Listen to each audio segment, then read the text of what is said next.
Karena gini Mbak, dulu waktu kita lihat feasibility study-nya project ini Mbak, ada satu komponen pendapatan yang diasumsikan dalam feasibility study-nya yang sekarang tidak terjadi. Apa itu?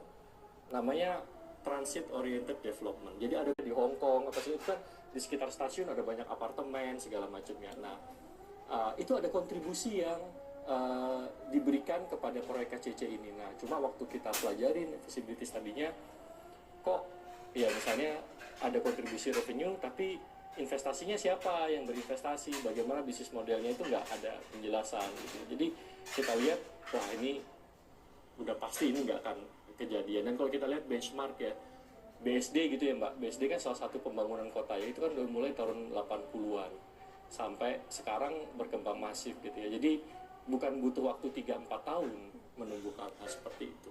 Jadi, oke, artinya Anda bisa mengatakan bahwa kalau dilihat dari sejak awal proyek ini berlangsungnya ada proyek yang memang secara hitung-hitungnya tidak masuk dan tidak ada persiapan yang matang. Ya kalau saya lihat ya mungkin mereka dulu mengasumsikan ada TOD, mereka ada perencanaan gitu ya. Cuma ketika kami masuk, wah 2020 ini kayaknya nggak mungkin gitu. Jadi ya kalau kita mau yang memperdebatkan itu, menurut saya sih udah waktu 2020 udah nggak ada gunanya lagi, karena ya ini proyek udah jalan, kita harus selesaikan. Ya satu-satunya ya kita restrukturisasi. Tapi kan waktu itu kita harus berpikir, oke, proyek ini kita harus selesaikan dulu.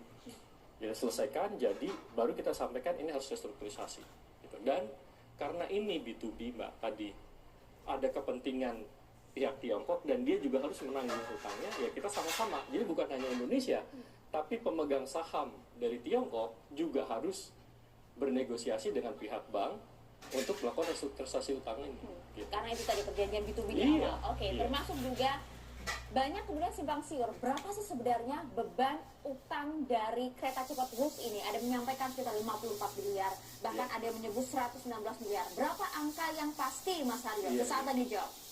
Ini nggak akan untung, sampai kiamat pun juga nggak akan untung nih, balik modal saja susah gitu. Nah, bagaimana kemudian kita bisa mencapai itu, Mas? Ya, jadi ada beberapa hal yang waktu itu kita rencanakan ya Mbak. Jadi ini yang kita namakan restrukturisasi. Jadi kalau saya boleh jelaskan ya, kalau kita dari segi keuangan, dari segi perusahaan itu kan ada beberapa tipe keuntungan atau kerugian. Yang pertama, apakah pendapatan yang kita terima itu cukup nggak untuk menutupi biaya-biaya operasional kayak gaji, bayar listrik gitu ya, bayar sewa, yang lain-lain. Nah, proyek WIS ini Mbak, dalam 2 tahun itu sudah mencapai keuntungan operasional. Tahun ini estimasi, tahun lalu sekitar 400 miliar, tahun ini angkanya kira-kira 700 miliar. Jika tidak